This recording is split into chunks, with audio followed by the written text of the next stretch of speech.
యదా యదా హి ధర్మస్య గ్లానిర్భవతి భారత అభ్యుత్థానం అధర్మస్య తదాత్మానం సృజామ్యహం.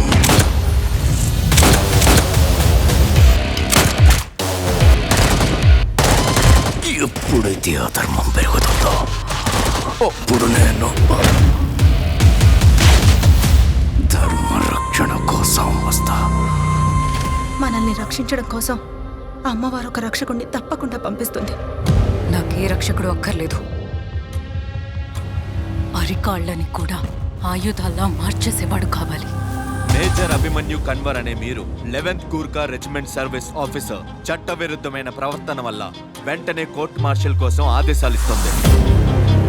ఒకరికొకరు తోడుగా ఉంటాం, అప్పుడు మనం ఒంటరి వాళ్ళం కాదు.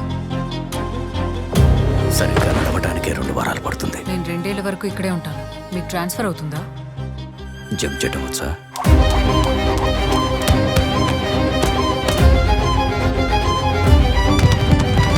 వద్దని చెప్పాను కదా, ఎందుకు వచ్చావు? నేను మాటిచ్చాను. జాతి మతాల ఆచారాన్ని నేను కూడా గౌరవిస్తాను. వేదంలో చెప్పబడింది సృష్టి విధానం ఇది. ఈ పద్ధతులు ఆచారాలు అన్నీ పైవాడు పెట్టినవే.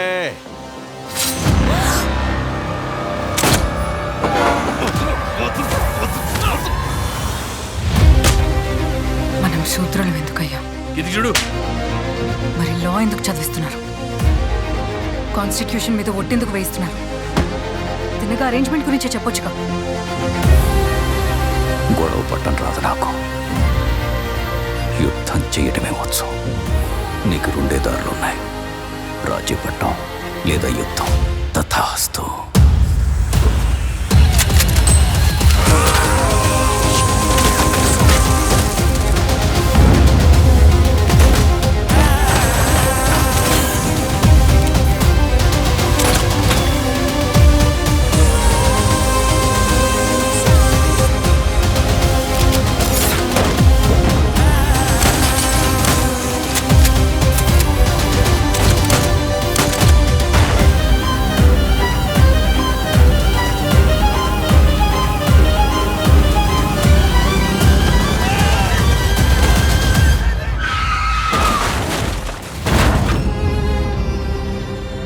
నేను కేవలం సారథినే, పద్మ వ్యూహాన్ని ఛేదించే మనిషి.